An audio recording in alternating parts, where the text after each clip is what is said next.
get started. This is an MCP application. That's an agent shipping its own interface, not through like a plugin, not through an SDK, not rendered on the fly by the model on the client side or hard-coded into the product. That is something that is served over an MCP server. And you can take this server, put it into Claude, you can put it into ChatGPT, you can put it into VS Code, Cursor, and it will just fucking work. And that, I think, is kind of cool, because for doing that, you need something that a lot of things that we want in the ecosystem do not offer. You need semantics. You need to have both sides, the client and the server, to understand what each side is talking, to understand how you render this, understand that there's a UI coming. And for that, you need a protocol. And the best part about this, an MCP server doesn't just ship an app, or can ship an app, it can also ship tools with it, and so you can interact with it, with the application as a human, and you can have the model interact with it through tools, which is, I think, a very unique thing that I think we have not explored much just yet. Okay, but.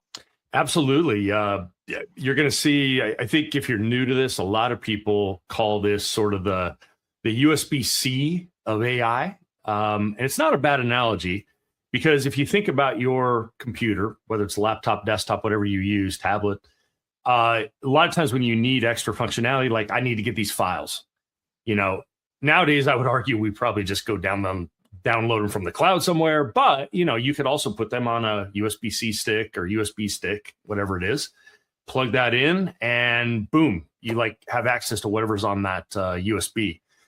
Very similar here. A lot of times with our AI systems, there's these other systems, we have tons of them at work, where we need more context given to the AI. And so like Chris has this API that's super useful at work. Well, my AI doesn't know about that, right? My Copilot CLI doesn't know about that. You could be using Claude, it doesn't know about that, or ChatGPT, it doesn't know about that. How do we bring that context in? And that's what we're going to be talking about today. So with that, let's dive right in here. And now we built the agent platform to manage the entire life cycle of an agent. The low-code agent studio enables every employee to build and deploy agents using natural language. It grounds LLM reasoning in your specific business rules, bringing predictable autonomous action to every workflow at scale. To manage these assets, the agent registry provides a single point of control, indexing every internal agent and tool across your organization to ensure they're discoverable and governed.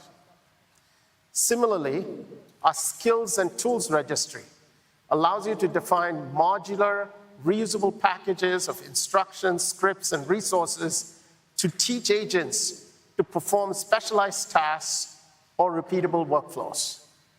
We also expose skills for every GCP service and every service in workspace in our skills registry. All of this is also supported by our agent marketplace, allowing you to search and deploy specialized agents from our global partner ecosystem directly in Gemini Enterprise, including Atlassian, Box, Lovable, Oracle, ServiceNow, Workday, and many, many more. Finally, with our native integration of Model Context Protocol, or MCP, you can connect our agent platform to any MCP server.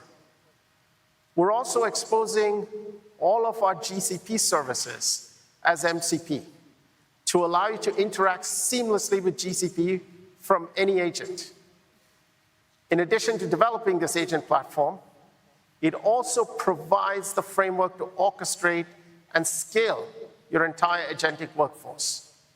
We enable agent-to-agent orchestration, allowing agents to seamlessly delegate tasks from one to another, including support for complex generative and deterministic orchestration patterns.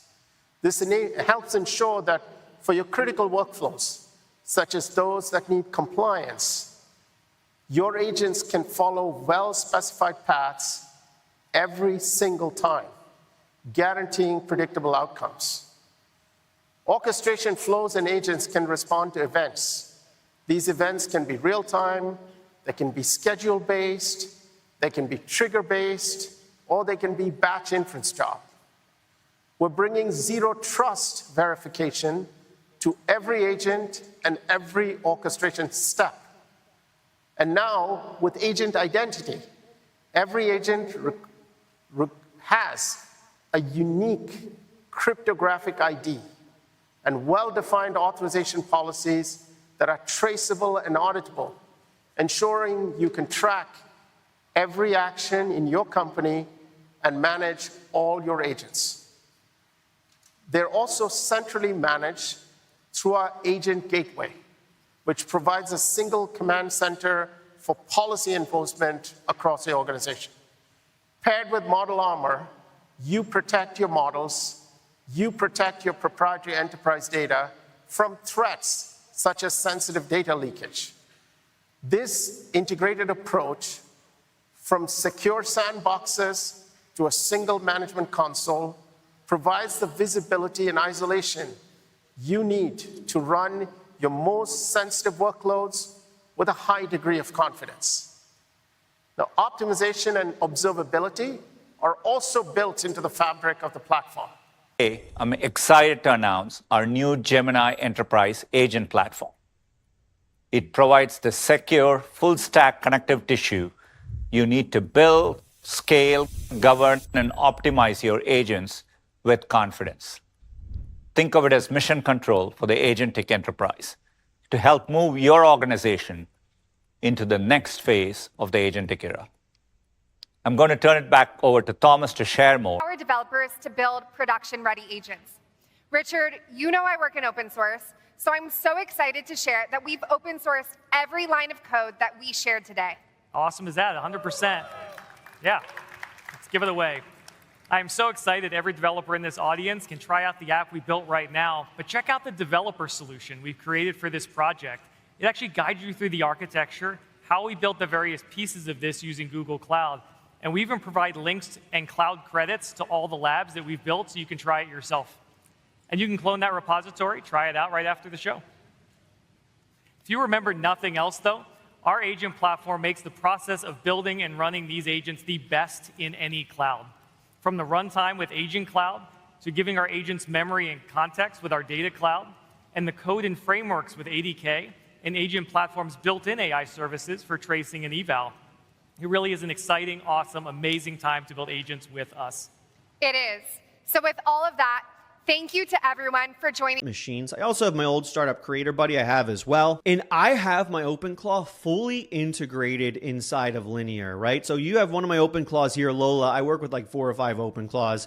I can go in and any software task I have in Linear, for those who are not familiar with Linear, it's a project management tool. It allows you to kind of plan out and build your software if you're vibe coding. So I have all my tasks related to Henry Intelligent Machines inside here. I can take any task and assign it to Lola, and automatically once I assign it to Lola, Lola goes and completes that task for me. So if I have it writing code, it will go take that task, pull down the code from GitHub, and then complete that task for me and write the code and create a PR. It'll put it in its own branch so it's nice and secure. And then I can go in and I can see here, there's the new branch it created. I can click on that and see the work it did. This helps me automate my vibe coding so much. I've gotten so much more done building out Henry Intelligent Machines because of Lola and integrating my OpenClaw into Linear. You can do this same thing as well. If you're vibe coding or anything like that, have this just running on your local host.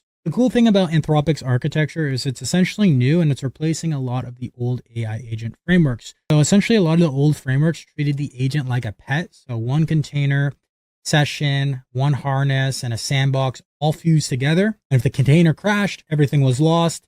The session, the context, the in-flight tool calls, all gone. Anthropic really flipped the script with this, and they treated the compute like cattle. So it's stateless, disposable, and replaceable. and they isolated the one piece that has to survive. They split every managed agent into 3 independent components. So this architecture insight makes everything else really just come together and work. First off, we have the brain here, which is essentially Claude plus the orchestration harness.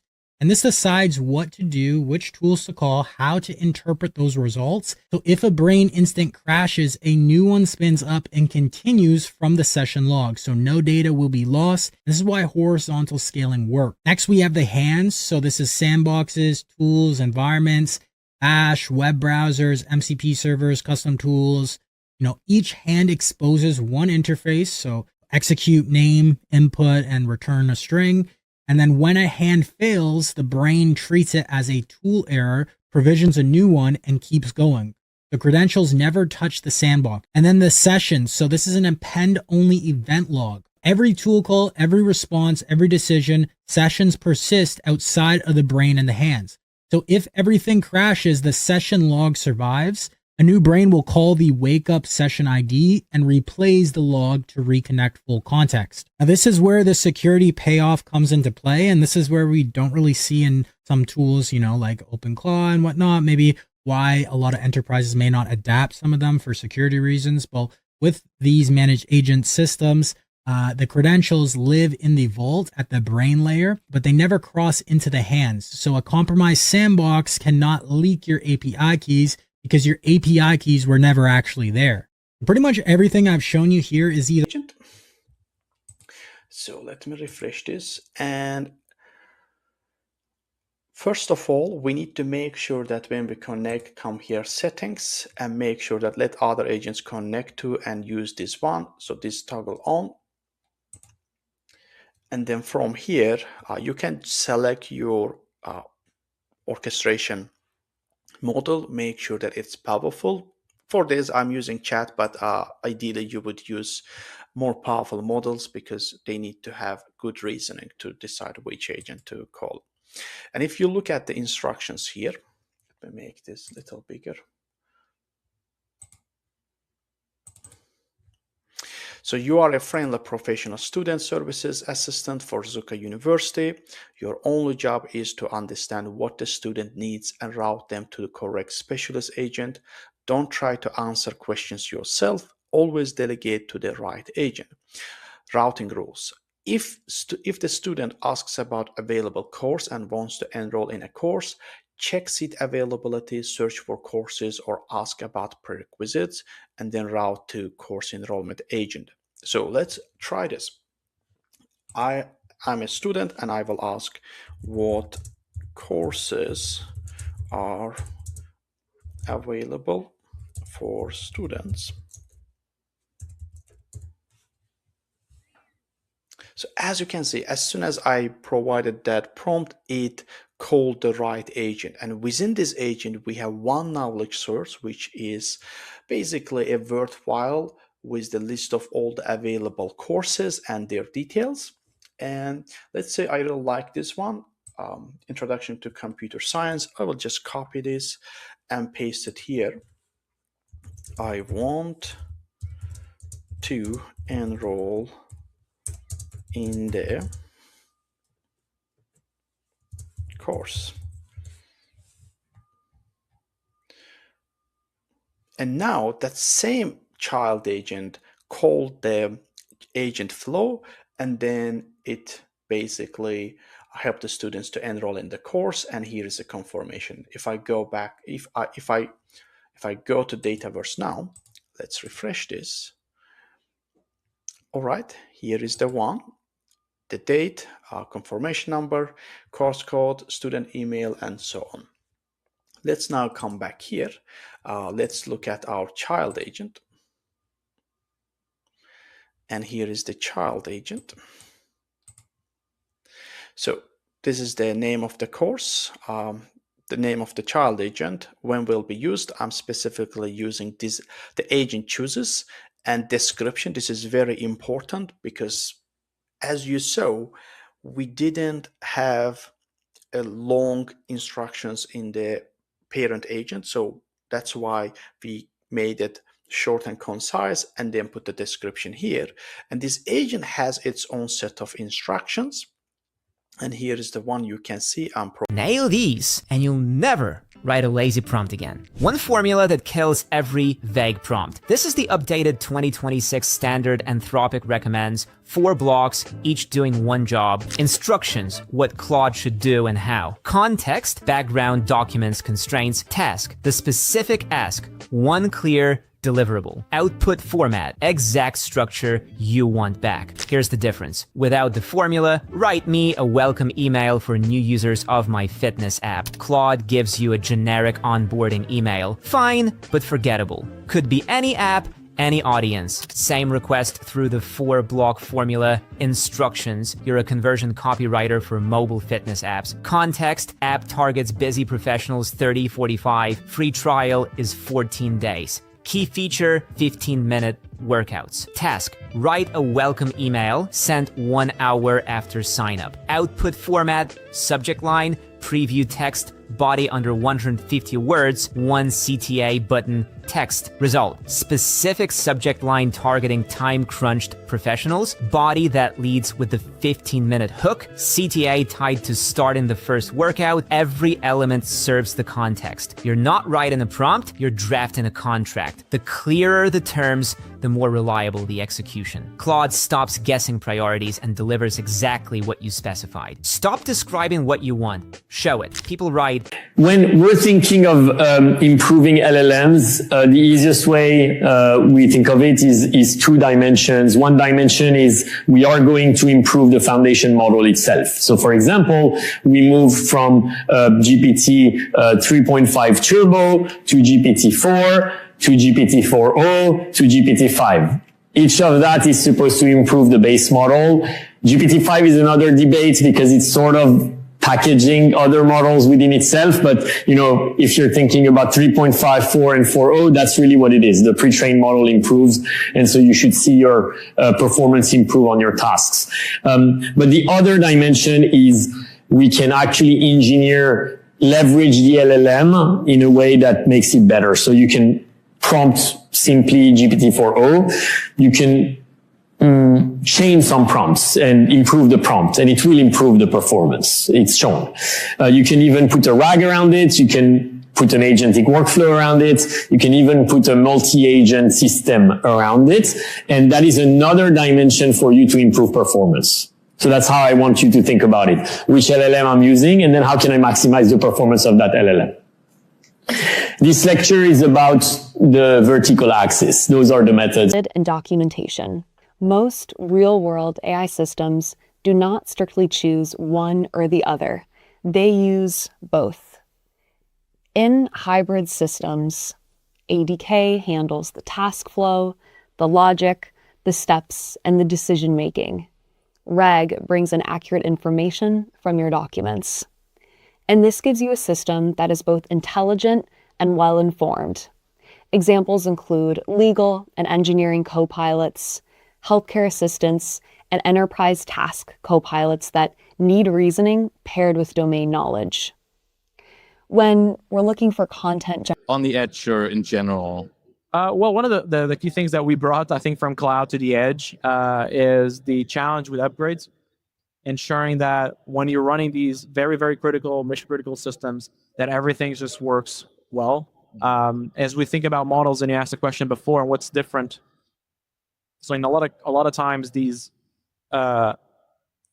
inferencing services, these serving endpoints, they're a bit more stateful than they are stateless. And so that's a change. Because in the past, while we pushed for it to be like very cloud native, which kind of meant be open to disruptions, etc. When you're doing a job or a training and that needs to run for 7 days for the amount of data you have, that's easier said than done. Yes. So working on things like checkpoints and pod live migration and beyond are things that we've been working on in the community upstream, as well as productizing on AKS to make users' lives easier as they bring, be it in cloud or edge. They do upgrades on clusters that are running inferencing scenarios or training scenarios. Try to do in-place upgrades to be more in place so that they're less disruptive, which is something that benefits both the more stateful workloads as well as the AI workloads. Of course, agent sessions, people are now really harping Yeah, on the fact yeah. that if you lose an agent session, you kind of lose everything you're doing there. So of course, there's a lot of development happening on how Sure. you maintain your sessions and share them across different Yeah. devices and beyond. Once again, running in cluster is great for that because you can have those sessions persist there. But again, if they persist there, how are you making sure that that persistence is guaranteed? And that Right. becomes a stateful workload at Yeah, that point. yeah. So all of these kind of go into interesting challenges that we've solved in the past, and now we need to basically apply to AI agents. Right. And as you're solving them for AI, you're also solving them for other workloads as well at the same time. And everything So will benefit. Everybody Every modern profits. app will benefit from that. Next run. Right, that's the important next step. In the past, we've done this by stashing the complete history of those prior runs into every next request we make, but we've moved beyond just cramming raw text into every request we send back to agents. Now we have architectural approaches, database tools that allow us to access, do this in a more efficient, thoughtful way. We have more things available to us. We do. Context engineering is all about managing what information the agent has available in addition to its own generalized knowledge to complete the task. It's all about moving from stateless to stateful agents and context windows. Agent platform sessions gives us the ability to make our agents stateful over time and modify that context as needed.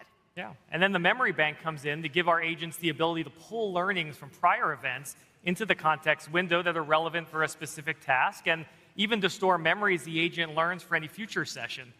And we can use tools like Spark or AlloyDB that provide additional context to our agents using a differentiated data approach with retrieval augmented generation. Love RAG. And so much easier. On the topic of progressive disclosure, does this mean creating a tool that lets the model discover more tools? It could mean anything, like anything. Imagine the model has its eyes closed and then you're slowly feeding it context that allows it to be like, oh, let me ask about this. Let me steer in this direction. A file system is a perfect way to think about this. If you have context grouped in a file system, you're sort of implicitly implying there's like this hierarchical grouping of context. So you could imply a rule of only introduce context when like the agent is touching files within this specific directory. This is exactly how Claude.md works in the Claude Code harness, by the way. Whenever you enter a directory, it first pulls in the ClaudMD in that directory, but otherwise, that markdown file is not included in the context window. So that is progressive disclosure. Another way to implement it is, as a search tool. In fact, actually, I just realized I have literally the next slide is on this. Skills and memories, or like whatever fragment bullshit, like name the industry gives these things, because it's all context, it's all prompts, but like they're calling it special things. Skills, memories, what it actually is, it's just lazily discovered context. You can do this in a file system, you can put this in an SQL database, people are doing it in vector databases. And then you have different discovery patterns. Like I said, whenever you read adjacent files, just pull in, some blessed like context file, like a ClaudMD, when adjacent files are read, or doing an explicit tool to query into these skills, these memories, whatever, or fuzzy search. You could implement this really however you want. Of what I'm actually talking about. So firstly, we've got the first skill that I've been using is an AI researcher skill, which was actually the original idea behind this talk, but I've kind of fleshed it out a bit more.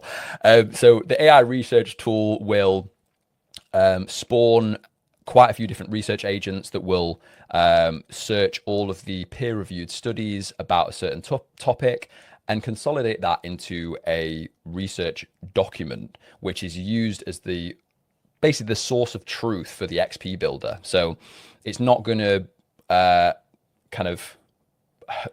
it'll limit the amount of hallucinations that AI does, because if you didn't know, AI can hallucinate and just basically make up things in one way. So you always have to check what you're using. And so we've got the AI researcher skill. Then we've go into the XP builder, which is what we've just gone through as the demo, which is a back and forth conversation where it's probing you, trying to figure out what you know, and you're while also it's teaching you these different concepts and you're like having this conversation, which I believe is the best way to learn something. And then once you've start to build that up, then you hit the XP debrief, which is the judge of that conversation, and then it writes that all to the memory, which, as we mentioned, the unified memory core is Oracle AI database, and that keeps your relational data, your vector embeddings, all in one engine. And in the setup I mentioned about, like, you can run this on OCI, you can also just run this as a local container instance. AI agents are meant to solve tasks that are complex, tasks that a standalone LLM cannot solve with just its pre-trained knowledge. But in artificial intelligence, just as in human intelligence, more complex tasks require teams of collaborators.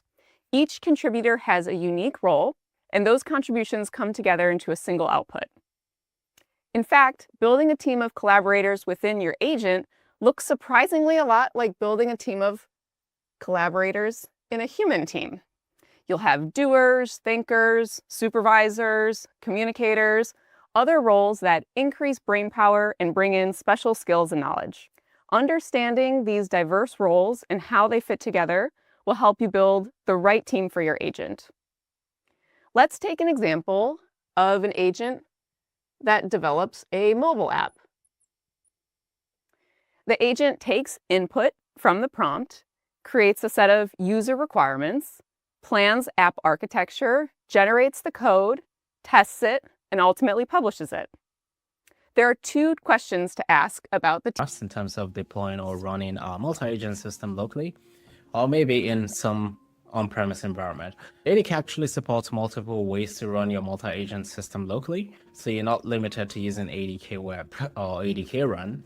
So while we've tested ADK Web, which we've used previously, it gives us a dev UI out of the box in an API server. Ideally, you want to use this for prototype or debugging. And you have ADK Run, which basically gives you a terminal read event print loop.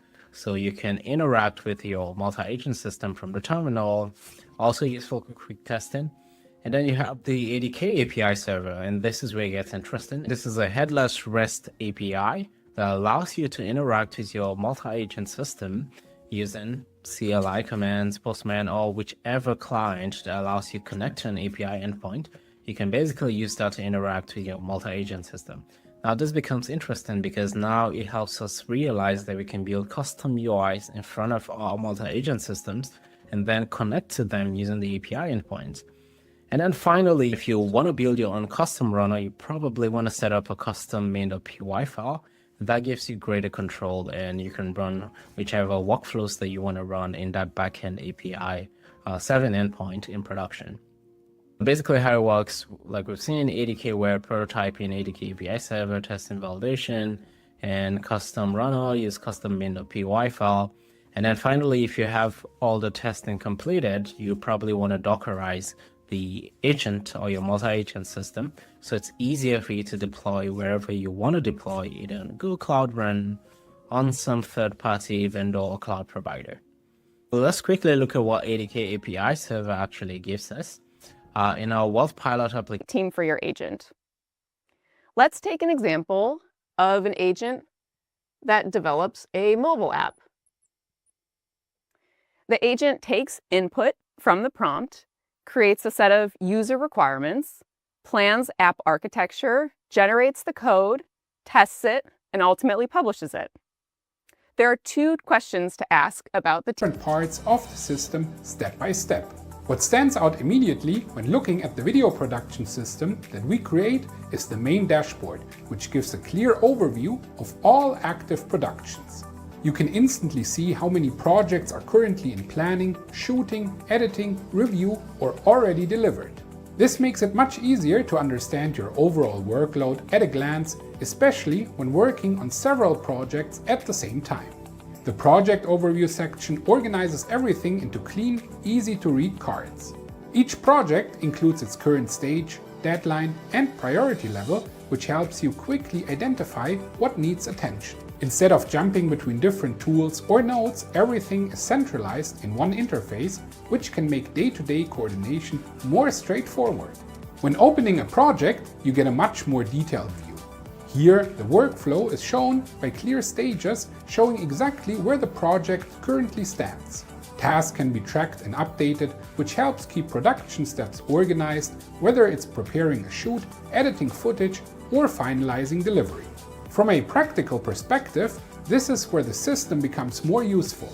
Instead of keeping separate to-do lists or relying on memory, you can structure everything directly inside the project. Planning shots, tracking editing progress, and noting client feedback can be all handled in one place, which reduces the risks of missing important details. There's also a section for team members, so you can see who's involved in the project, as well as a notes area for ongoing updates. This can be helpful when working with collaborators or when... So keep playing, keep exploring. So I've got a few examples here just to demonstrate the difference you can have with the exact same model, the exact same prompts in the field of music. So the only difference here is that it's going to be a different set of skills. So naive prompt, I don't know if I can actually zoom. Yeah, I can, cool. So I'm like, yeah, make me a song. And it just gives me lyrics. That's not really musical. But when I give it, let's see if the audio works. Hopefully this is not too loud. That, okay. So tell me if you feel like emotional about this one. Can I play this? Does this give you any emotional vibes?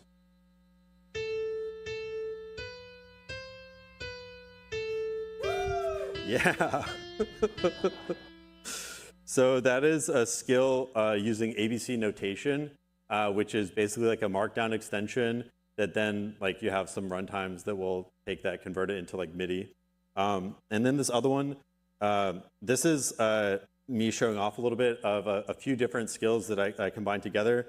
I think that it's not going to work on the Wi-Fi, but like here's the site that it created. And this is, you'll see this kind of like site format. And let's see if I can actually.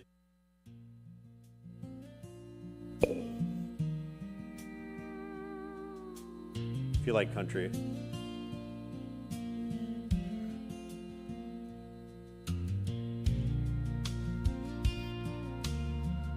Let's see if we can get some of the lyrics. This is like Claude expressing itself, song, with a bunch of skills. It picked country, because I guess it was feeling sad or something. All right, we're gonna keep it going in the background because I think it's fun. So yeah, it's actually the exact same lyrics that were written in the first prompt. I just like added to the agent session there. These other skills, and I was like, go make it good. And it just used those. So this is kind of nice to have music while you're playing. It's relaxing. So the gap, in my opinion, is the skill. I just demonstrated you can use the exact same model and just slightly different engineering. I will say that those skills, the website one, not that difficult. And finally, roadmap way. So React proactive predicts my fuel. There we have speedometers and fuel meters and all. Using that we can check. But for example, I have a storage space and I run continuous jobs on a daily basis. So based on that, my storage space is going to get filled. This is an example. So it is going to tell me exactly how long before shall I start preparing for the storage space to be filled based on previous pattern. Or I want to predict how much of sales I'm going to do in the coming quarter, right? Based on my last 3 years of sale pattern or 7 years of sale pattern, right? Based on that. So things like this can be proactively.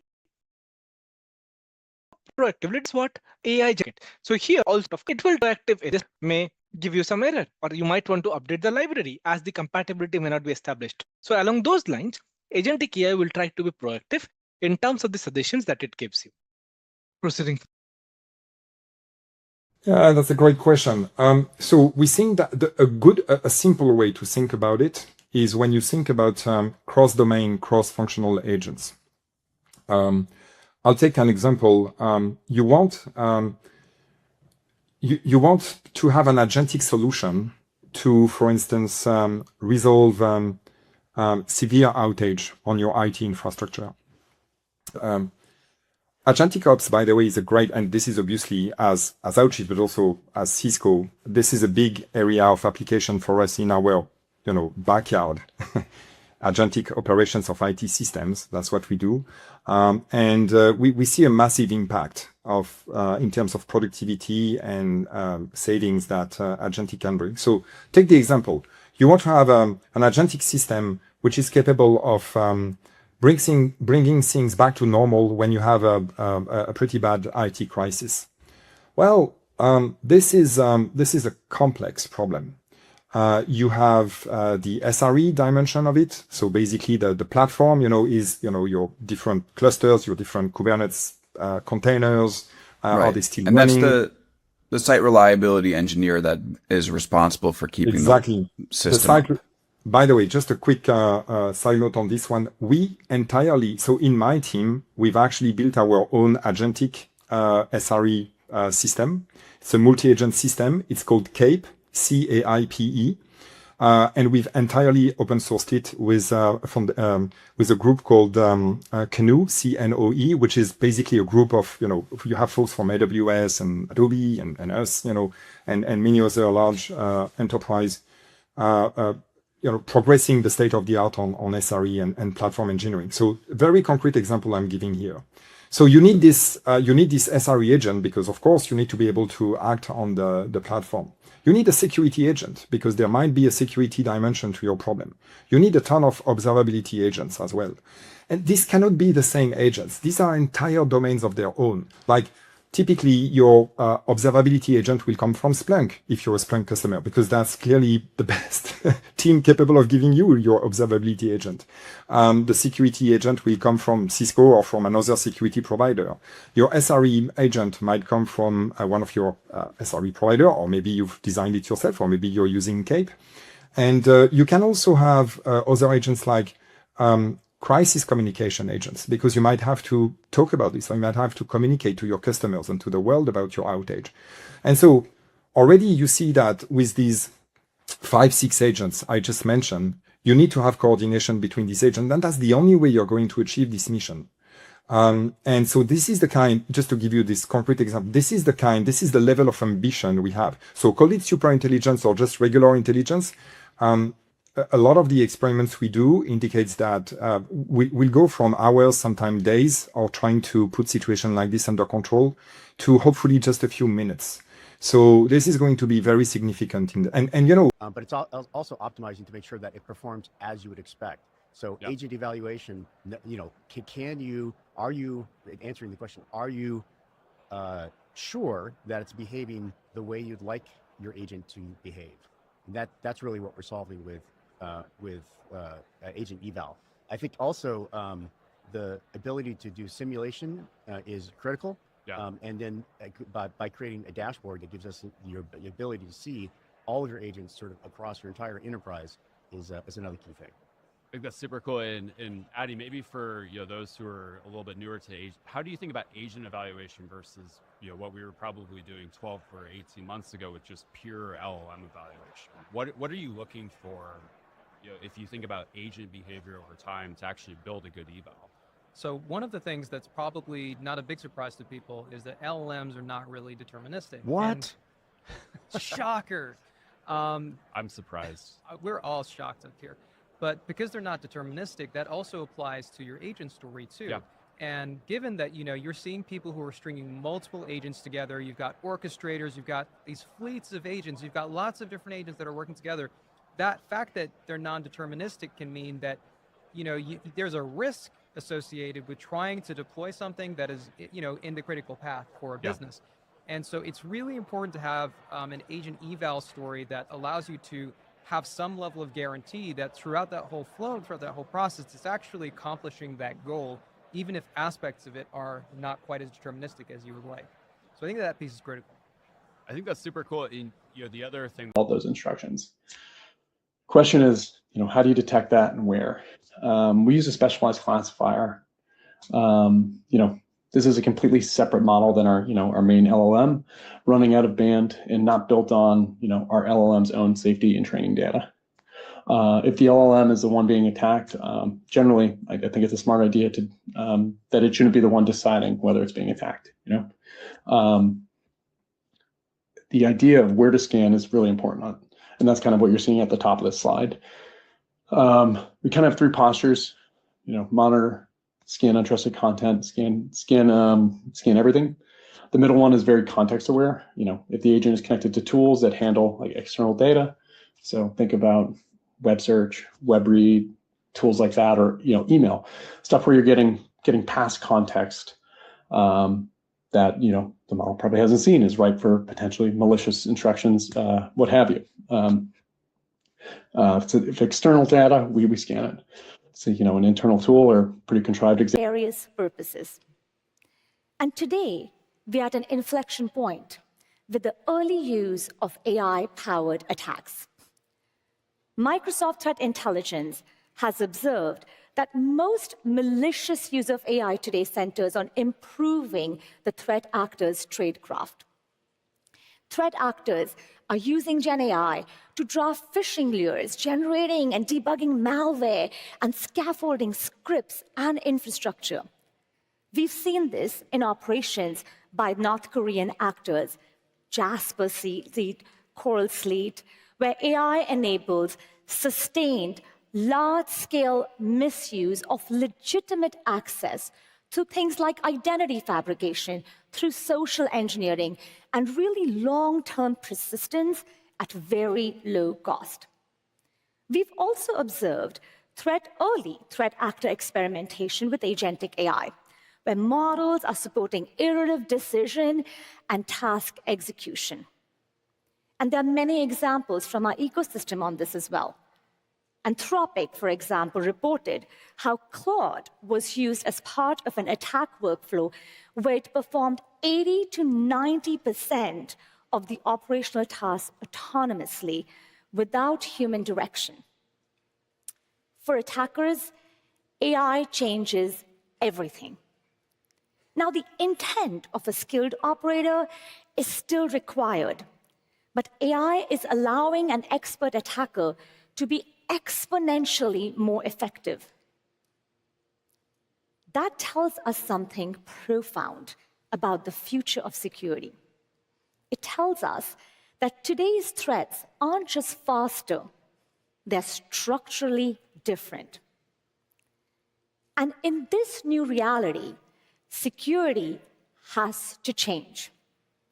For too long, we've relied on layers of siloed point solutions, static policies, and human-reliant response. But attackers don't think in silos. They think in graphs, and with agents, they can now operate continuously at machine speed across these graphs. What this means is that defenders, we need to change our game. We need to move at unprecedented scale, speed, and sophistication. It also means that as defenders, we have to think of security comprehensively. Because if you only have security at specific control points, the attacker will just find another way in. At Microsoft, we believe the future of security is ambient and autonomous. Just like the AI, it needs to protect. What I mean by that is that you can't simply turn on security. It has to be something that's woven deeply into every layer of the AI stack, from agents to apps to platforms to infrastructure to the silicon, everything. It needs to be always on, always there, everywhere. Security needs to go from reactive to proactive, and it has to act safely, responsibly, and at the scale of AI. That is the future of security. Now, to deliver on this, we need to use agents. Unimaginable. And so that means that really banks and financial services are going to have to completely rethink how they approach security. Processes that used to be manual can no longer be manual just because you cannot keep up with the advent of the technology available to attackers. So it's going to have to force us to completely rethink and accelerate the shift from prevention to resilience. We're going to have to assume that attacker is going to be able to break into the environment sooner, and then completely redesign our environments so that they're resilient from the very beginning. Indeed, Anthropic is saying that Mythos could reshape cybersecurity. So, because I guess now you need cybersecurity more than ever. Well, in the long term, it means we're going to completely change how we manage software vulnerabilities. Because up until this point, at least in theory, you find out about a vulnerability, you work really hard, you patch it. Maybe it'll take a few weeks, maybe it'll take a few months, and you hope that the bad guys don't manage to figure out the same thing and exploit it first, right? So we've had that lag. And now I'm sure this is a complete emergency for all the major tech companies. And honestly, I'm concerned about every organization in the software supply chain because, frankly, your small businesses, your smaller suppliers also need access to this to patch their bugs as well. So I'm sure they're scrambling. They're trying to figure out how on earth are they going to patch these thousands of vulnerabilities? How are they going to prioritize? They've got to be using AI to help counteract this, but AI can also introduce bugs. My guess is right now they're scrambling to work on the system to make it so they can patch things faster than we've ever been able to before. And we're going to need to be shifting to more continuous software updates instead of like, oh, you get an update once a month or something like that. Do you think the government should have a role? Bloomberg News reporting a small group of unauthorized users have accessed Anthropic's PBC's new Mythos AI model. A technology the company itself says is so powerful it can enable dangerous cyber attacks. That, according to a person familiar with the matter and documentation that has been viewed by Bloomberg News. Let's bring in Bloomberg's Michael Shepard for details of what we should be watching on this breaking story. Mike, this is obviously a company that has been very controversial with a very urgent development here this evening. And we'll remind everybody the Pentagon already deemed Anthropic a supply chain risk. Is this why? No, they were looking at it from a very different angle, Joe. What they were concerned about was that Anthropic was insisting on safety guardrails, and it saw those guardrails from the company being dictated to the Pentagon as the locus of a potential risk. In other words, tying the government's hands when its technology needed to be used. And yet we have heard, Emil Michael is one of the... Trail. Another big story in this world that we haven't talked about yet on the show is Anthropic's or Claude Mythos preview, which is a new model from Anthropic. A secret model. They're giving to companies and like defense contractors to like analyze, but they're not releasing it publicly because I guess it can... Well, not defense contractors. Not defense contractors? Just cybersecurity companies and some banks. Cybersecurity, because it can like get through Linux security protocols. Is that what it can do? Or that's what they say? That's what they're saying, and they're also not saying that. It said that they found a 27-year-old bug in FreeBSD. What they failed to note was that that bug is not exploitable. And indeed, they had to do like 130-something manual reviews. They did. Claude Mythos didn't fix the bugs. It found a bunch of them. They didn't include how many false positives there were, which is a very important detail for something that's meant to be autonomous. And also, they fucking lied in it. There was a whole story that went out saying, oh yeah, Claude Mythos escaped containment. It's not the first time they've done it. It escaped containment, and the person in question who was running it was informed that Claude Mythos escaped when it sent them a message. What actually happened was Claude Mythos was in one server, the model was here in one server, and then the environment it was using was a totally separate one, which it then cracked and then sent a message, and it did all of this after being explicitly instructed to. They also do not say how many times it took to do this. They do that a lot, which is claim... like, you know, yeah, like, oh my God, it became sentient, or like it started asking me questions, or it did this, and you look into it, and it is exactly what you said, where it's like, no, you told it to do that. Right. You literally typed the prompt, do this, and you can be pleased that it accomplished the task, but to frame it like it just had a mind of its own and decided to do that is so absurd, and it always, like, turns me off of anything, because, like, you can be... Prompt this AI. As we have already seen, AI is being used in companies like employees. They have their own identities, you need to track them, you need to govern them, but they're kind of being treated as employees in a sense. Take Agent 365, for example, from Microsoft. They have their own identities, they have their own restrictions. You can configure them in Intra just like you can any user. So that is what is going to be happening, kind of more like of a widespread thing. You're going to be configuring these AI employees to do the work you used to do, but then your new job is going to be securing these AI. This new attack service, it's not going to be human versus AI like it is right now. It's going to be AI versus AI, bot versus bot, and who can secure or attack the bot better wins. You're going to be securing AI, defending AI, configuring AI. You will need to know a lot about security. So if you, and the reason for that is because of all the ways that AI is weak. So my mental model for AI a year ago was, it's like you have like an overly eager freshman, just out of college, new grad intern that you can have do your stuff. They're going to work really hard and they're going to work instantly, and they are pretty smart, but they're going to do everything in the dumbest way possible. And unfortunately, they're also like the most dishonest people you've ever met. They're willing to lie their way to success. Since then, I think AI has actually gotten significantly enough better. The models have gotten enough that it's like a super senior engineer or whatever. They're good at the thing that they do, but they're so unbelievably manipulative that you can't trust it to grade its own work ever. Or sounds like a terrible employee. Yeah, they want, maybe it's because like I can be this way sometimes. They want the vibes to be good so bad that they will say and do whatever they have to make the vibes be good.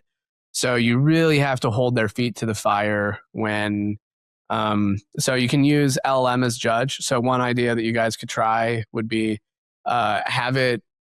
So what's your base model that you're using for? It's Claude. Claude. So yeah Sonnet 4.6, probably something like that.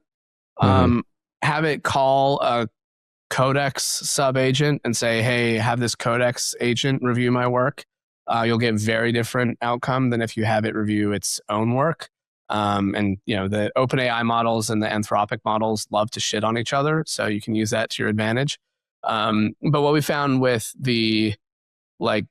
at the end of the day, we want anything that's to be, verification of is X good enough to be kind of old school programmatic runnable code that the agent can't touch. Because then there's like a filter, if you, right, the way most people are using AI, they're giving a kid the grading key and saying, grade your own test. Like it's never going to work. So it will perform differently only if you force it to. It's like an engineer that's too smart for their own good. And like you kind of want a lazy engineer, actually. You want them to take the shortest path to the problem and be creative in how they're going to solve it.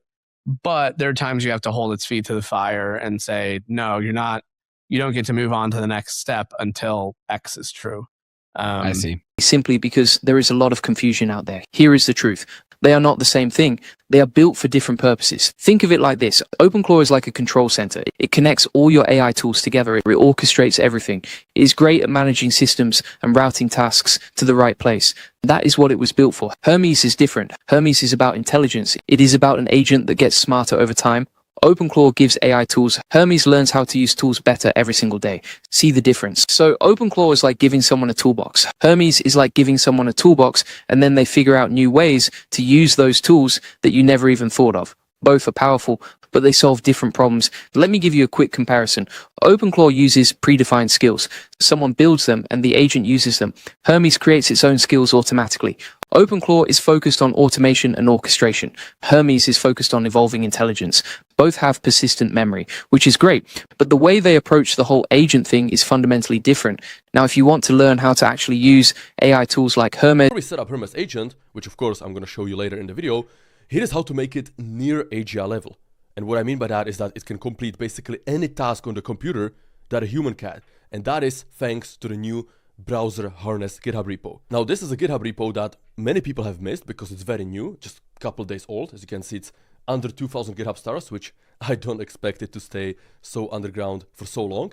But this is basically like the Pi agent version for browser use. As it says, it's the simplest, thinnest, self-healing harness that gives AI models complete freedom to complete any browser task. In other words, if the agent cannot do it with the default library, it can create new functions and write new skills to complete any type of task on the internet. In fact, the creators of Browser Harness, which is the team behind Browser Use, are so confident in this that they said the first person to find a task that doesn't work with Browser Harness will get a fresh Mac Mini. So if you're watching this, you can get a fresh Mac Mini if you figure out where Browser Harness doesn't work. So of course, in this video, I'm going to show you how to set up Hermes Agent with this new Browser Harness tool. If you don't really understand what Browser Use is, think of it as a tool that lets the agent see, click, and type on any website just like a human can. Simply put, Hermes Agent is the brain, Browser Use is the hand. So here's an example how it works. You can tell it to go. You're seeing it everywhere. People are calling it the OpenClaw killer. And today's episode is about how you can actually install it, how you can connect it with GStack by Gary Tan, how you can connect it to Obsidian, how you can create skills.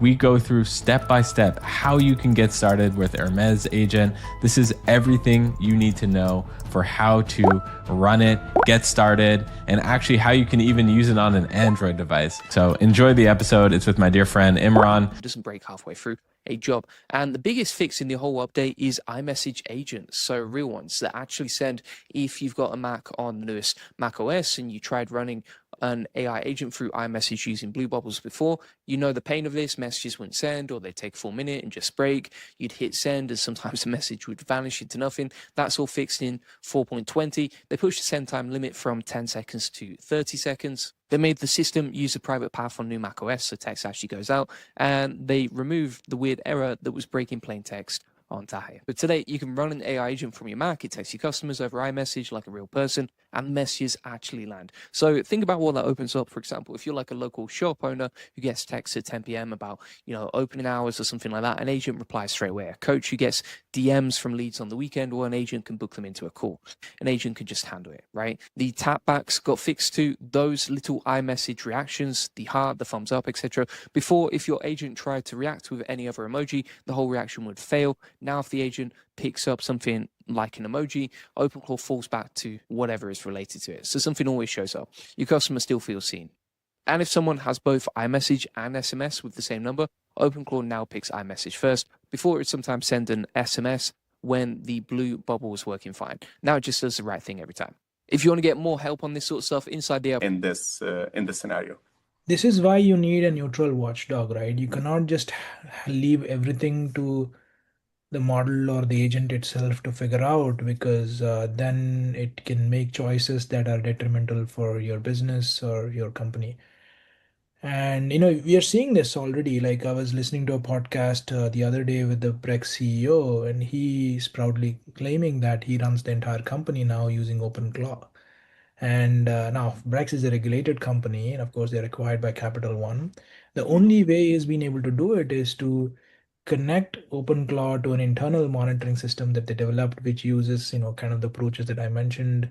They sort of leverage LLM as a judge to sort of infer all the OpenClaw outputs and make sure it's not misbehaving.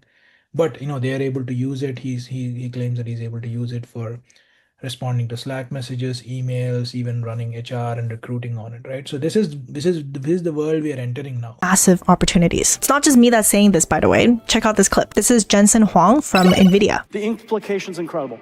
First of all, the adoption says something, all in itself. However, the most important thing is this: every single technology company, for the CEOs, the question is, what's your OpenClaw strategy? He's basically saying that companies all need to have an OpenClaw strategy now, a personal local AI agent strategy. Every single SaaS company will become a gas company, an agentic as a service company. As he explains, there are so many opportunities out there for your personal workflows and for your business workflows. My recommendation, if you're someone who wants to take advantage of this rise of local AI agents, is to actually learn to build your own AI agents too. Like, yes, play around with OpenClaw and set up these different local AI agents, but if you understand how to also build your own agents, this is so much more powerful, especially in combination if you learn how to do AI coding. Like, oh my gosh, if you know how to use these local AI agents, you know how to build your own agents and set up systems for it, and also know how to do AI coding so you can augment these local AI agents too, that combination is so overpowered. Like, the world is your oyster. All right, so that is the end of this video. As promised, here is a final so there's kind of like an emerging trend of like people really wanting to have their kind of own local models that also, you know, kind of fast to run. And so here there's a bunch of open source projects, things like Hermes Agent, OpenClaw, and Pi. And they've had like explosive growth in open source. If we look at like GitHub stars as kind of like a measure of popularity, you can see that these projects are like, you know, reaching 300K, 100K stars in a very short amount of time, like much, much faster than like things like, you know, the Transformers library. And I think what attracts people here is that if you think about a lot of the content that we kind of divulge into, you know, chat models or in general personal assistants, perhaps we don't want to send all of that stuff to OpenAI and Anthropic. And so if you have like very sensitive conversations, or just more generally, just trying to have your own kind of like personality somehow, you know, personal, then having an agent that you can run locally is great. But if you want the agent to perhaps, you know, adapt to, you know, your own kind of tasks and needs, then this could be one reason to sort of train this yourself. The other one that's very important is... I'm going to go back there. Okay. The last thing is just a quick check-in on the HP Strix Halo laptop and OpenClaw. Yeah. Yeah, you took it home last week. Yeah, it's up and working. I've got a basic... I followed a guide that AMD actually posted that is titled Run OpenClaw locally on AMD Ryzen AI Max processors and Radeon GPUs. Incredibly descriptive title, very helpful. I'll put in the link in the notes if you want to link it in the show notes. I got it started. I got thanks to Wendell last week on the Full Nerd mentioned that Ollama stinks performance wise on Linux, and he was correct. I installed this thing called LM Studio, which AMD recommends, that basically manages the agents that are running for you in the same way that Ollama does. And provides an API endpoint so that OpenClaw and other stuff can connect to that. And I got it up and running, and I've got it running with, I think, Qwen 3.5 something locally, so I can kind of talk to it. 3.5 35B A3B model, which runs on the AI Max integrated GPU really well, even with the, I think we have the 96 gig model of the or 96 96 gig model of the HP. Oh, okay. Yeah, I guess I didn't know. I thought it was the max configuration, but it's fine. It turns out it's fine. It runs really quickly. It's more responsive than the same model was on the GeForce 5090 running through Ollama. I haven't reconfigured the local machine to do the LM Studio stuff, but it's interesting. Like I like having it run locally. I like having something that I control and that I'm not sending stuff up to somebody else's servers. I don't know that I'm actually going to use it a whole lot, but I'm going to... 2 steps of the build. Another thing that I instantly noticed when using GPT 5.5 is the writing style. It's a big departure from the more corporate tone of past models. Obviously, Claude has been a bit more human and friendly. In some cases, it actually goes too far with the colloquial language. I think that is a big change that people will really like, especially when it comes to using GPT and OpenClaw, using it as a personal assistant. The conversational element, I think, is a big thing. And you got to remember, Sam Altman hired the creator of OpenClaw, and apparently a lot of their focus internally has been on optimizing their model for use with softwares like OpenClaw and Hermes Agent. So I feel like in many ways, 5.5 is now the best model to use inside an OpenClaw or a Hermes. And I'll get into my architecture later, but it's definitely going to be one of the models that I lean on the most. Of course, it's expensive when I am using multi-agent OpenClaw workflows. You can see Matt Berman talking about Codex here. He says, it just goes. I gave it a PRD for a new project I'm building and just said go. I had full confidence it would build the entire project, and it did.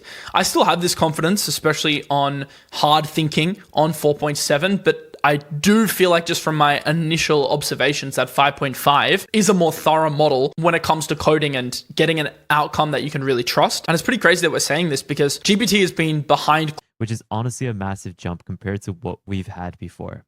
Because you'll notice that when you are to prompt it for any front-end related task, it's able to generate beautiful front ends, especially if you're providing images to code out based off of whatever prompt that you give it. Like in these demos, you'll see how proficient the model is in terms of outputting beautiful code based off of the image that you had provided or referenced. And it's able to accurately generate these different sorts of landing pages with different sorts of dynamic movements, typographies, as well as different attributes that make this model a lot better in terms of its front-end quality based off of what we have previously seen with the GPT 5.4. For example, just take a look at this Windows OS that I had created with the GPT 5.5 Pro, and this is exceptional, guys.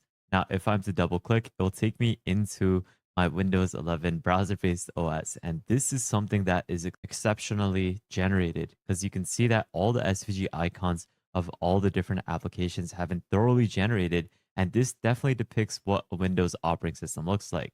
Now, not everything has been coded out due to the context, but you can still see that everything else has been generated thoroughly, accurately to what a Windows operating system looks like. Like Microsoft Edge, you have the Notepad, you also have Paint, which is cool to see, as well as settings.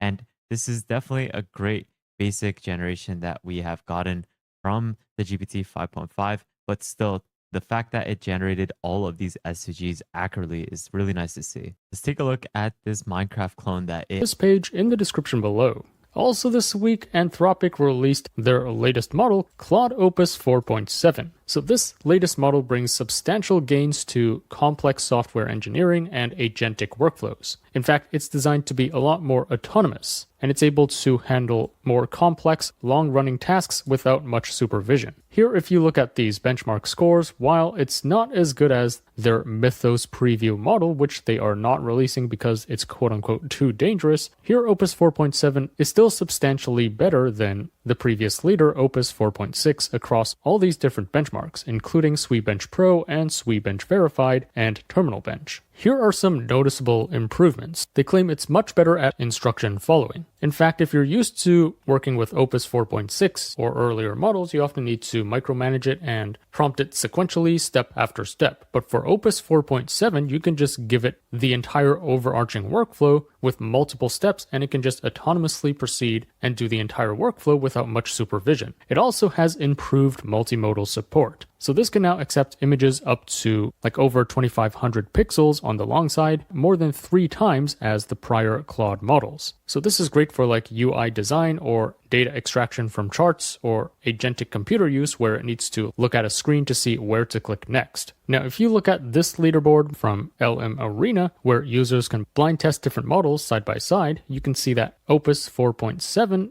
is indeed ranked number 1 for both text and for coding. Now, you know what's really interesting is that some users feel that Opus 4.7 is actually dumber, or it performs worse in certain things. So actually, if you look at this chart by Arena, it's actually quite insightful. So it seems like Opus 4.7 is fine-tuned to do really well in terms of coding, creative writing, multi-turn tasks, as well as software IT, writing, literature, and language. However, it performs significantly worse in terms of things like business, management, and financial ops, as well as entertainment, sports, and media, and also hard prompts, longer query, and instruction following, which is really surprising. In fact, I was also using Opus 4.7 today to vibe code stuff using Claude Code, and it actually broke some stuff which Opus 4.6 would never do. It's kind of more erratic, and if your use case is one of these at the bottom, then it's actually better to use 4.6 instead of 4.7. Here are some other results comparing Opus 4.7 to legacy software names. So it's interesting the pace of improvements. You know, a couple of months ago, we were talking with Mark Douglas from Mountain, and he was saying he didn't like to use Claude for coding because it would write like 4 million lines of code for something where he would normally only need like 40,000, right? And then fast forward to last week, we were talking with Vlad Richter from Fencer, and he said he had previously felt the same way, but now it's so good that he's using it for 100% of his coding work. Yeah. So, and that just in a couple of months. How big is the leap from Opus 4.6 to Opus 4.7? What do you think? Or from 3 to 4.7? Well, it addresses two issues. One is memory. You know, the memory wall in a coding agent is quite important. You need to be able to recall an existing workload. If you go inside any company that has lots of computers, Bloomberg is one, if you look at the activity of the engineers that are working in code, this is really simple. They would use a tool like Anthropic's Claude to write new code. Maybe 90% of new code is written with AI. But existing code bases, there is too many risks. It's very difficult to debug and work through old code. That is about 50%. It's much lower. What they're saying with Opus 4.7 is it's actually quite good at that. It understands contextually that existing code base. One really critical thing here, because Danny mentioned Mythos, right? What Anthropic is a newer model since then. Okay, so that was the benchmarks. Now let's talk about the cost, because yeah, this is the real headline story. This model is super effing cheap. It's much cheaper than 5.5 or Opus 4.7. In fact, it's 7 times cheaper than Opus 4.7. 7 times cheaper for being comparable quality. I mean, a little bit worse, but like if you get 97% of the performance for literally 7x less, right? Like that's a good trade-off. But it's also 40x. Yes, that's correct. 40x cheaper than GPT 5.5 Pro. So this model has incredible cost per token ratio, one of the best in the world. And yeah, you can use an open router now. Insane, absolutely insane. Model built for the next phase. So the company officially released GPT 5.5 on April 23rd, positioning it as a new class of intelligence for real-world work. They're not framing this as just a capability upgrade over GPT 5.4, but as a step toward a fundamentally different way of getting work done on a computer. That distinction is key because the way they're describing this is less about raw intelligence scores and more about what the model can actually do autonomously over extended tasks. 2 things stand out from a technical standpoint right away. First, despite being a larger, more capable model, GPT 5.5 matches GPT 5.4's per token latency in real-world serving. That's genuinely unusual. Bigger models are almost always slower, so matching the previous generation's speed while jumping in capability is a real engineering achievement. Second, and this one is kind of wild, GPT 5.5 actually participated in optimizing its own inference infrastructure during training. For the first time, an AI helped improve the systems that run it. We'll get into exactly how that worked later. Explained with the following, and that's the fact that if you think about your Claude Code design system, okay, as a code-first visual prototyping engine. Jack, what the hell does that mean? It basically means the idea is that if you think about design as code, when it's code, and once you kind of program what great looks like, you can effectively build any design you want to on autopilot for any system, presentations, slide decks, websites, you name it. It's powered by Opus 4.7, the best model on the planet right now, and it bridges the gap between any code that you make and beautiful design. That's kind of like the general idea of it. So when you think right here in a second, while this is loading, I want to talk about a couple of key things. So we do have this comments button right here, and that is because the new Claude design app is built to collaborate with your team. Let's say somebody on your team makes a change to our app. You could leave different comments here and just say, hey, this sucks. For example, we could send that off, and now everybody on our team can now see all of these different comments that we make on this specific project. And then another thing is we have a share button over here. So we could give this a name and can give specific access to our teammates. So we could let them view it, we can let them comment on it, and we can let them edit, or we can keep this as private. So we could go ahead and do that, copy the link, and we could even duplicate this as a specific project or as a template. At any time, I could open up our design files tab right here and see all the different components we have inside of this prototype. So if I open this up, there's a couple of different things in here, as well as all of the pages that are generated, we can view right here as well. Then if I click on this sign up flow HTML, we can now see this user interface for our app. This looks pretty solid. It definitely doesn't look the best, but I gave it a very, very simple prompt. Basically, it breaks down what this app is for. It shows the flow. So we have our welcome page, we have our sign up page. That's pretty cool. And from here, we could do a couple of different things. Obviously, we could come back to the left-hand side and make changes directly right here, or we could edit specific elements directly. So let's say I want to change the text right here. I could just change the text, or I could select on any other element and change the specific color of it, for example. Or I could even select draw and draw on our canvas and make any of the changes that we want to. Like for example, let me just go like this and X out that bike. Then basically it would go ahead, look at that, and then delete the bike, for example. So if you want to edit your prototypes or your designs just by drawing on this canvas, you can do that. This does feel very similar to another design product called Google Stitch. If you are familiar with this, it creates some pretty amazing user interfaces that you can then export into Claude Code or Anti-Gravity, any of these other coding platforms. So it feels pretty similar to that, but honestly, it doesn't have that same high quality feel that Stitch has, I will say. Next, what we could do if we're happy with this design, for example, we could come over and click on export. And there's a couple of different ways we can export this. We can download this project as a zip file. We could export it as a PDF, a PowerPoint document. We could send it directly to Canva to make more changes to this, export it as a standalone HTML, or we can hand this off to Claude Code to begin turning this into a fully functioning app, because right now this is just a prototype. I can't come here and actually test out the app and take this further on our plan that we have right now. But what we can do is we can go up here and we can do handoff to Claude Code, and we're going to copy this command here. And we're going to paste this into Claude Code so we could start using our Claude Code usage instead of our Claude design usage. So now Claude Code's done its thing. We have a local version of our site, and I've just got it open here in Chrome. And then on the right, I have a terminal version of Claude Code. And then this is what I'm going to use to make further edits to really refine this. Now let's go back into Midjourney here and let's animate our image, and we'll turn that into a background video. So let's try this. We'll keep it as a loop, and then we'll do low motion. And then we'll also do one where we do high motion. So for our low motion videos, we have these. Now these are just going to work as a continuous loop. If I was to go for any, it would probably be this one. But then the high motion ones, we've got some more interesting things going on, like our characters kind of turning around. And I quite like this one here. Now the animated videos you get from Midjourney, they're quite low res, as you can see. So I'm actually going to use Astra. Now Astra is a paid tool, but again, this is kind of an optional step anyway, really. And we're going to upscale this to 4K. And now we have our video. Let's ask Claude to change the hero image to the background video in the folder. We'll also say compress the video down so it's suitable for web.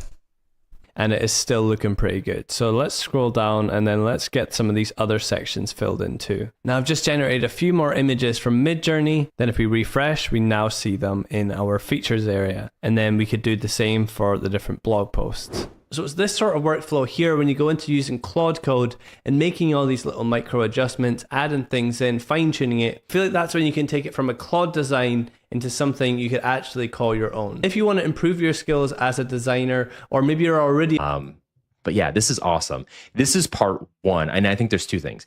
Well, actually there's a few more than that, but tweaks, I think, is the #1 value add from design, because it's all about visual iteration. And in my opinion, the second most impactful feature of Claude design is the variance of the web pages. So tweaks is very micro, right? Like we're talking like colors, we're talking accents, we're talking fonts.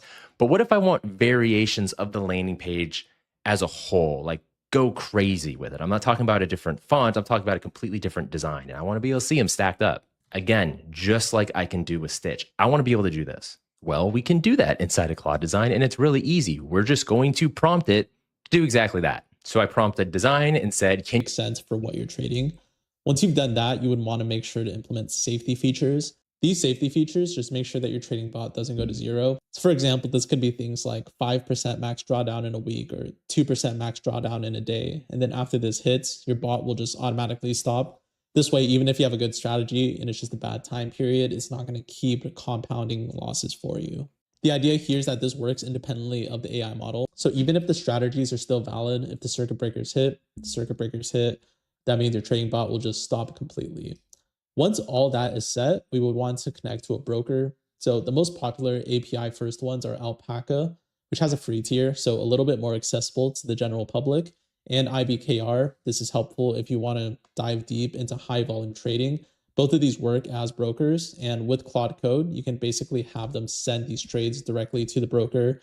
You would test it out. You would see that they're making trades for you.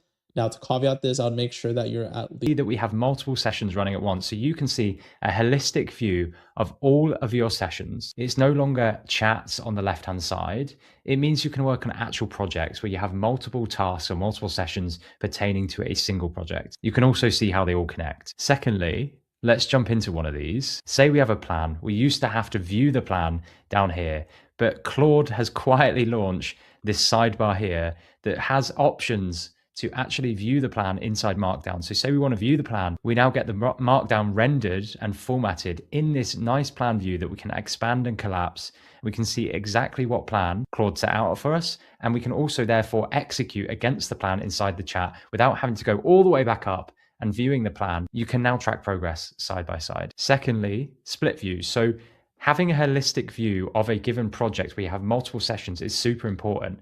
And what's more important is actually being able to view those in a split view. So say, for example, I wanted to view 2 of these sessions together, then I'm absolutely able to do that. I just drag and drop, and I can also open up the plan on this here, and they are completely independent windows. So I can have multiple windows running. Say I want to run a 3rd session, I can actually run that in there, and we can run up to 4 sessions at once, adjusting how we please and using the real estate on the screen how we want. So we can go into the plan, and we can go into the files. So previously, looks like here shortly. Now, starting off the bat, Claude Design is a new app from Claude that essentially is a series of Claude code and folder structures, which if you've been following my work, I'm a big folder structure design guy. It helps you create all sorts of prototypes and processes. You can create slide decks. You can create entire areas from your own branding and literally download branding and logo processes. You can create animations from it as well. Being able to go into, I think I created one, just yesterday. You can create all sorts of different explainer video animations and stuff with just basic prompting and brand assets as well. I created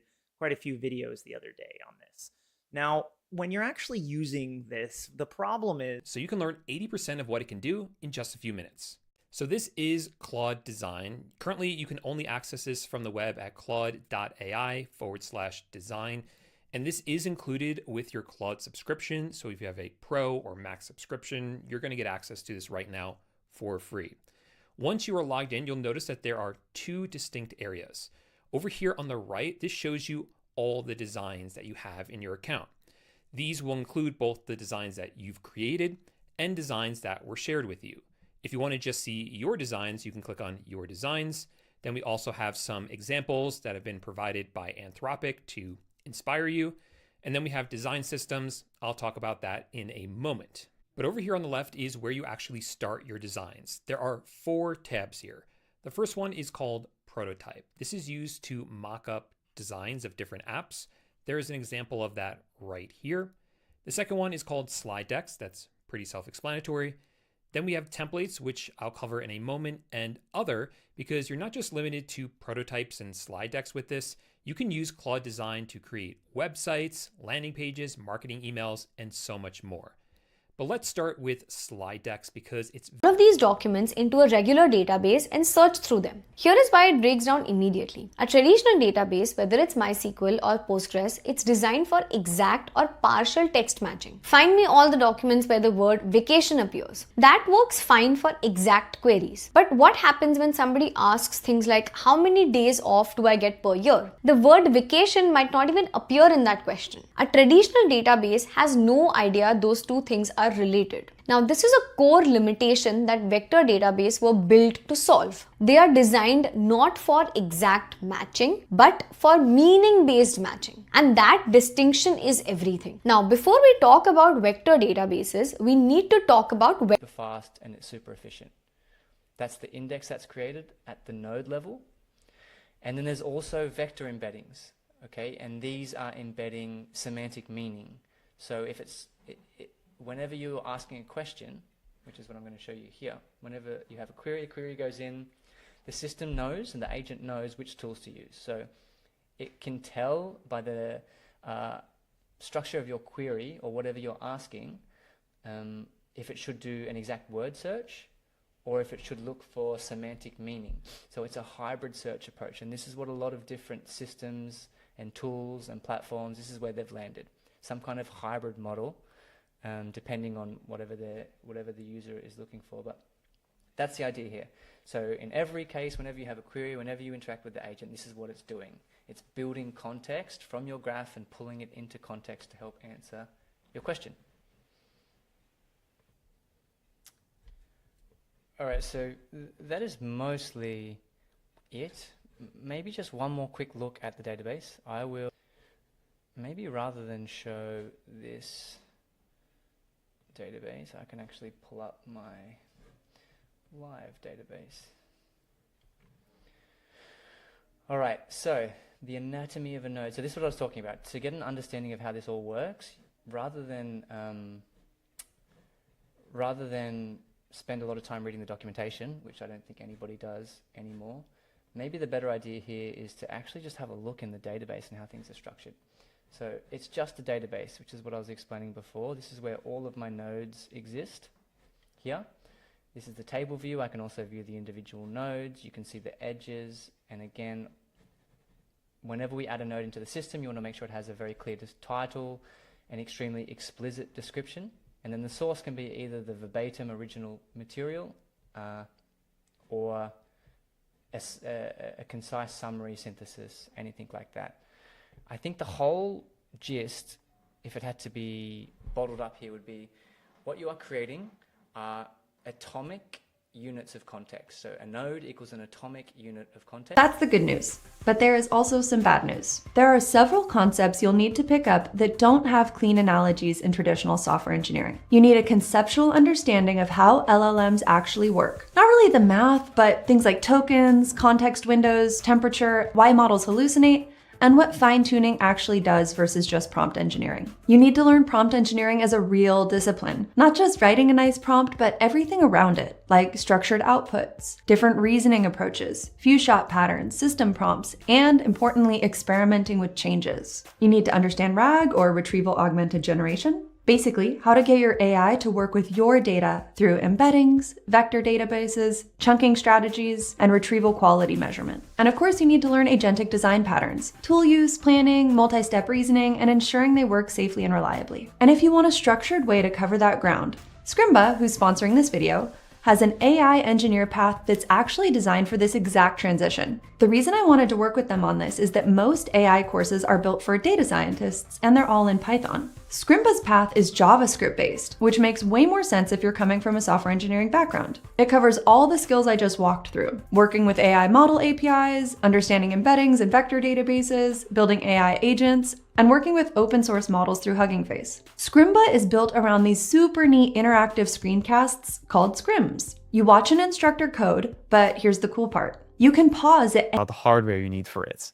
Well, let's actually go through 3 different scenarios. Let's say that you're considering to just prompt your model or implement a more standardized paradigm like RAG, or of course fine-tune. Well, when do you just want to inject some information into a prompt? This is when you have a one-off task, experiment, or a quick tweak, which is kind of like just using something like ChatGPT yourself, where you start a new chat, you have a prompt, you get an output, and that's kind of the end of your system there. For example, summarize this email in 3 bullets. The cost of coming up with this technical solution is free because you're just writing plain English, and that's it.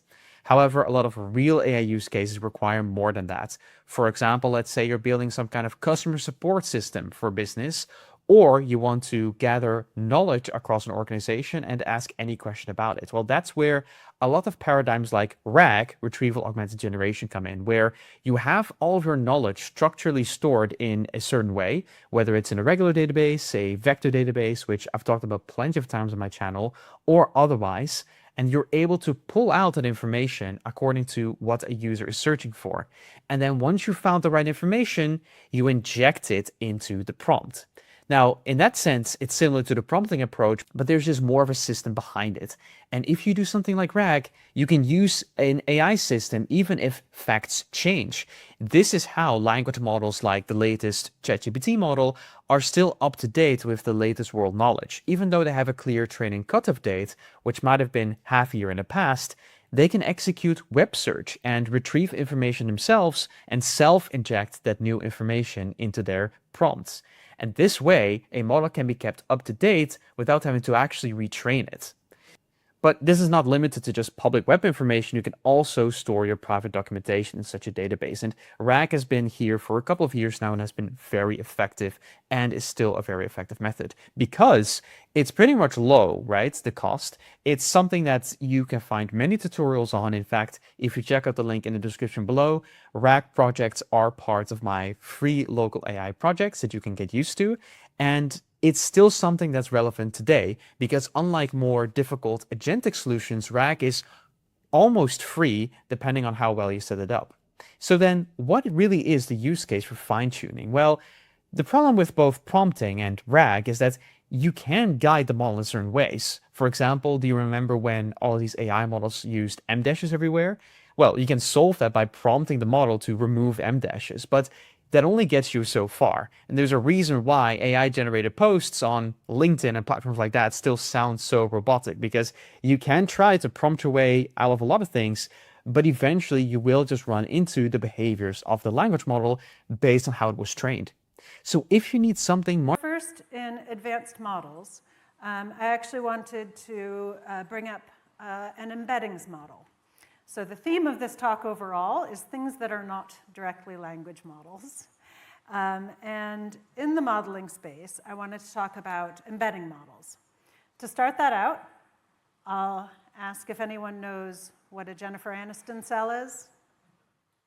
Aha, I got a few neuroscientists in the room. So this is actually a concept from neuroscience where we've discovered that there are not just a single cell, but a small number of neurons that will encode for a specific thing, as in a specific person.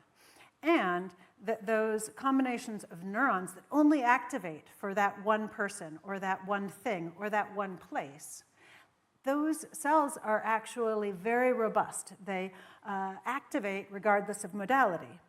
And this is used by the brain, very fast retrieval, for recognition, and for comparison functions. So that means that when I say the name, Jennifer Aniston, or if I showed you a picture or a video, or if you even heard her voice, if you knew her, if you were enough of a fan, then all those different modalities lead to the same set of cells activating. So we want that in a artificial neural network for the same reason. We want fast retrieval, recognition, and comparison. And so we can trade what's called an embedding model in order to encode for those concepts, in order to be more robust to different ways that the information can be presented, and to be very good at sort of understanding what is the comparison between these different activations. I use contrastive losses. One of the reasons why I like this space is that because I did my PhD work in part looking at Siamese neural networks, which was an early way of understanding what is a contrastive loss function. And so these embedding functions are really critical companion to generative AI. Sometimes we want to generate, sometimes we want to retrieve. So the group at Google has been working on this for a long time, and just recently we've actually released Gemini Embeddings 2. So this is exciting to me because it really is sort of the ideal. It is fully omnimodal. It uses, it's derived from Gemini, so it's got sort of that level of knowledge and understanding of the world, and it allows extremely, extremely good retrieval. In a little bit more detail, then why is it good that it is unified and multimodal? It means that you don't have to have different steps to try to bring things together and map them together. You can be truly end-to-end and not lose information by trying to combine audio information, visual information, text information together. So you can get a single vector that represents... Each one gets that boundary I'm describing wrong in a different way. The vector database approach fails by never drawing the line. If you wire up your data sources, if you embed everything and you let agents retrieve by semantic similarity, it's a super popular approach because it's super fast to deploy, and it's adequate for pure information logistics. For status synthesis, for dependency detection, for report generation, it works. But the boundary failure is pretty simple. Semantic retrieval has no structural mechanism to distinguish surfacing from interpreting. When the system returns results ranked by relevance, that ranking is an interpretation. It's a claim about what matters, but nothing in the architecture says it actually knows what matters. The output arrives with the same confidence regardless, and the user has no way to tell which is which. At a small scale, this is probably manageable. The senior people who consume the output have enough context to apply their own judgment and override bad rankings. But at a big scale, hundreds or thousands of people consuming system output as the primary info source, the ranking becomes a reality no one intended. And what the system surfaces, people just automatically act on, and what it doesn't surface, people never see. The editorial function has been automated by default without anyone deciding to automate it. Approach number 2 is the structured ontology approach, and that approach fails. Sure. I mean, this is fine. This is good. Okay, moving on.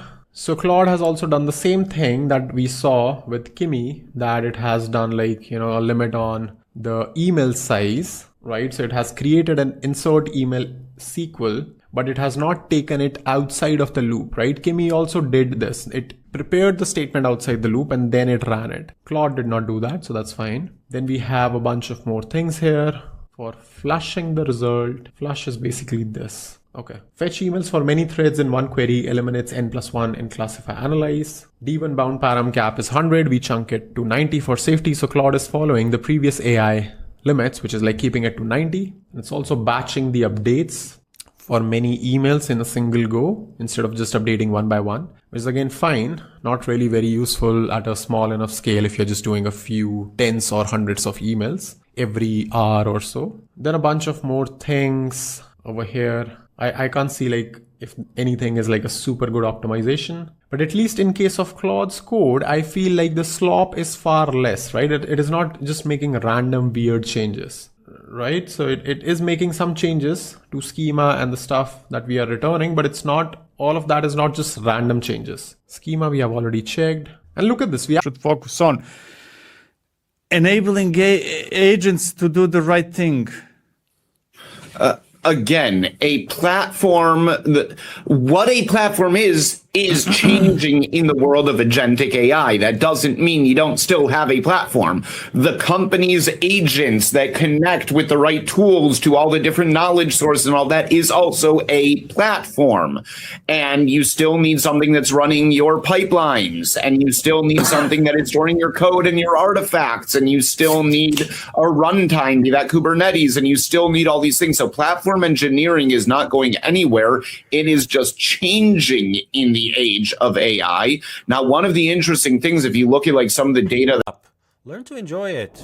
For over 2 years now, AI tools were the greatest sale in the history of software. $20 a month and you get a half-brilliant, half-retarded senior engineer in a box. Your CEO almost had a heart attack, it was such a good deal. They called it unlimited, and back then, unlimited used to mean something. Unlimited meant, and I looked this up, without limit. Now unlimited means until we find out how much you actually want it, and then we'll tell you the real number. It was basically a survey. And in 2026, the results are finally in, and the results are you'll pay anything.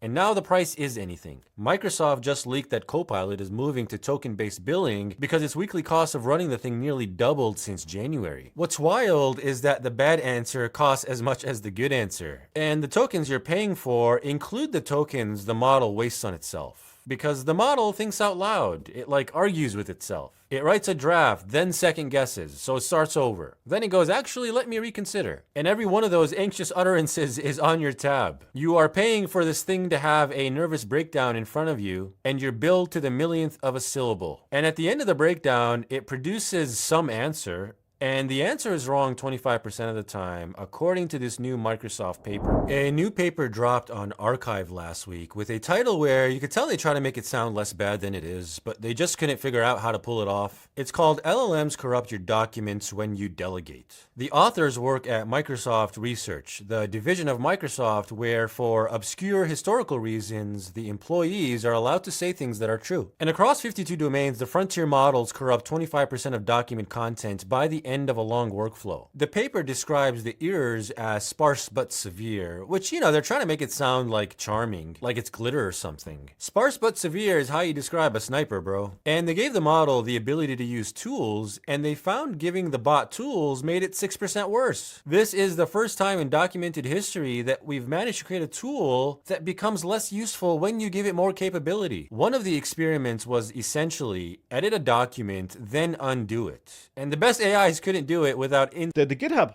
news article here actually is pretty open about this. Agentic workflows have fundamentally changed Copilot's compute demands. Long-running parallelized sessions now regularly consume far more resources than the original plan structure was built to support.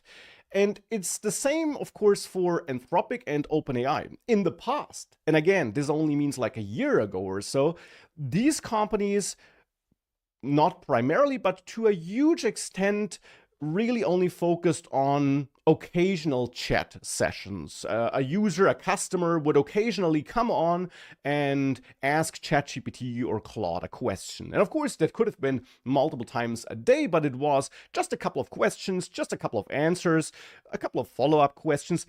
Of course, way less tokens than all these long-running agentic workflows and coding sessions have.